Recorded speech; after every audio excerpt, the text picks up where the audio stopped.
সম্মানিত প্রিয় দর্শক, আপনাদেরকে এক অহংকারী রাজার গল্প শোনাবো। তার আগে পবিত্র কোরআনের সূরাত আলে ইমরানের ২৬ নম্বর আয়াতের তর্জমাটা শুনুন। এই আয়াতে আল্লাহ তাআলা বলেন, হে নবী, আপনি বলে দিন, হে আল্লাহ, আপনি রাজ্যের মালিক। আপনি যাকে ইচ্ছা রাজত্ব দান করেন, যার থেকে ইচ্ছা রাজত্ব ছিনিয়ে নেন, এবং আপনি সম্মান দান করেন এবং আপনি কাউকে অপমান অপদস্থ করেন। সমস্ত কল্যাণ আপনারই হাতে, আপনি সর্বময় ক্ষমতার মালিক। প্রিয় দর্শক, আসুন এবার আমরা ঘটনাটি শুনি। এক রাজ্যের রাজার নাম ছিল নওশের।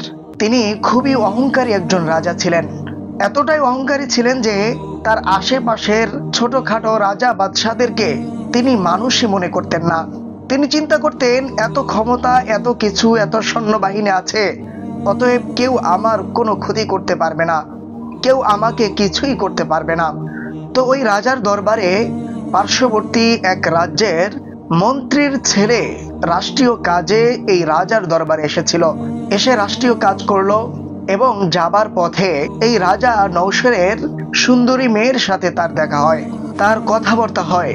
অতঃপর সে তার দেশে ফিরে যায়। গিয়ে তার পিতাকে বললেন, হে বাবা, আমি রাজা নওশেরের মেয়েকে দেখেছি, সে পরমা সুন্দরী, আমি তাকে বিবাহ করতে চাই, আপনি প্রস্তাব নিয়ে যান। তখন মন্ত্রী তার ছেলেকে বললেন যে, দেখো বাবা, সে হলো রাজা, আর তুমি তো জানো রাজা বড় অহংকারী, আর রাজা কোনোভাবেই তার মেয়ে তোমার সঙ্গে বিবাহ দিবে না। তুমি এই কাজ করবে না, আমি তোমার জন্য আমাদের দেশ থেকে সুন্দরী মেয়ের ব্যবস্থা করে দিব। কিন্তু ছেলে কোনো কথাই শুনছে না। তার একটাই কথা, সে ওই মেয়েকেই বিবাহ করবে। এবং সে বলল, আপনি যদি প্রস্তাব নিয়ে না যান, আমি তাহলে আত্মহত্যা করব। মন্ত্রী সাহেব ছেলের কথা চিন্তা করে ওই রাজার দরবারে গেলেন। গিয়ে বললেন, রাজা সাহেব, আপনার মেয়ের জন্য প্রস্তাব নিয়ে এসেছি, আপনি আপনার মেয়েকে আমার ছেলের সঙ্গে বিবাহ দিন। রাজা নওশের, সে এমনিতেই অহংকারী, আরো রাগে ক্ষোভে ফেটে পড়ল যে সাধারণ একজন মন্ত্রী হয়ে তুমি কিভাবে আমার মেয়েকে তোমার ছেলের বউ হিসাবে চাও? তোমার এত বড় সাহস! রাজা নওশের তাকে অপমান অপদস্থ করে রাজ্য থেকে বিতাড়িত করলো। সে তার দেশে চলে গেল। ছেলেকে ঘটনা খুলে বলল। ছেলেও বিষয়টা অনুধাবন করতে পারলো। এদিকে একদিন এই রাজা নওশের পবিত্র কোরআন তেলাওয়াত করতেছিল। পবিত্র কোরআন তেলাওয়াত করতে গিয়ে সে যখন সূরাত আলে ইমরানের এই ২৬ নম্বর আয়াত তেলাওয়াত করলো, যে আয়াতে আল্লাহ তাআলা বলেছেন, আল্লাহ তাআলা সব কিছুর উপরে ক্ষমতাবান, তিনি যাকে ইচ্ছা রাজত্ব দান করেন, যার থেকে ইচ্ছা রাজত্ব ছিনিয়ে নেন, তার হাতেই সমস্ত কল্যাণ রয়েছে এবং তিনি সার্বভৌমত্বের অধিকারী। রাজা নওশের এই আয়াতটি তিলাওয়াত করে বলল, আমার এত সৈন্য সামর্থ্য আছে, এত শক্তি আছে, তবুও কে আমার থেকে এই রাজ্য ছিনিয়ে নিবে? কে আমার ক্ষমতা ছিনিয়ে নিবে? তার এই আয়াতটি পছন্দ হলো না। সে বলল যে এই আয়াতটি ঠিক নয়। যেহেতু সে অহংকারী ছিল এবং আশেপাশের রাজা বাদশাদের মানুষই মনে করতো না, তাই সে তার ক্ষমতা বলে পার্শ্ববর্তী এক রাজার রাজ্যের একটা এলাকা দখল করে নিল।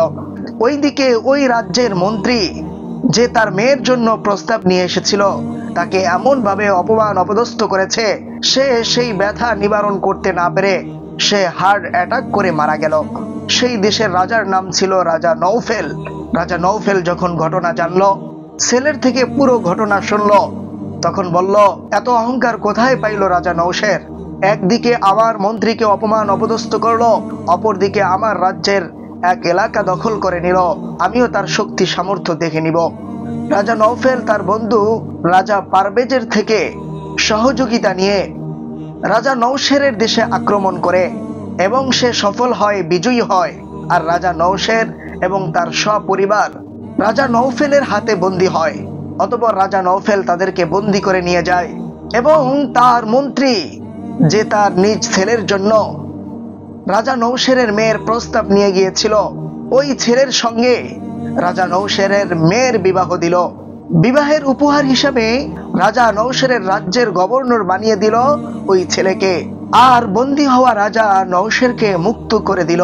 এবার সে নিজ রাজ্যেই রাজার চেয়ার হারালো এবং দেখতে পাইল যে মন্ত্রী এবং তার ছেলেকে অপচন্দ অপমানিত করেছে, তারাই এখন তার দেশ পরিচালনা করছে।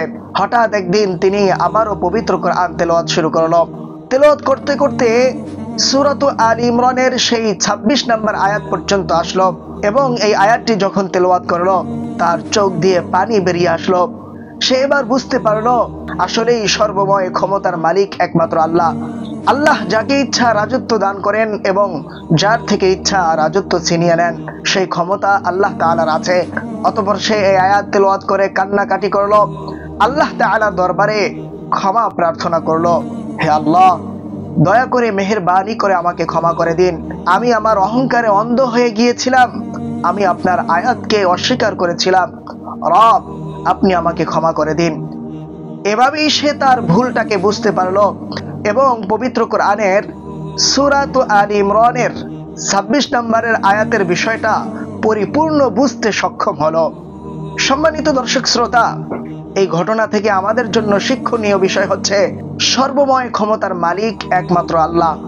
আল্লাহ তাআলা যাকে ইচ্ছা রাজত্ব দান করেন, যার থেকে ইচ্ছা রাজত্ব ছিনিয়ে নেন এবং সমস্ত ক্ষমতা আল্লাহ তাআলারই হাতে। ইন্নাল্লাহা আলা কুল্লি শাইইন কাদির, নিঃসন্দেহে আল্লাহ সবকিছুর উপরে ক্ষমতাবান।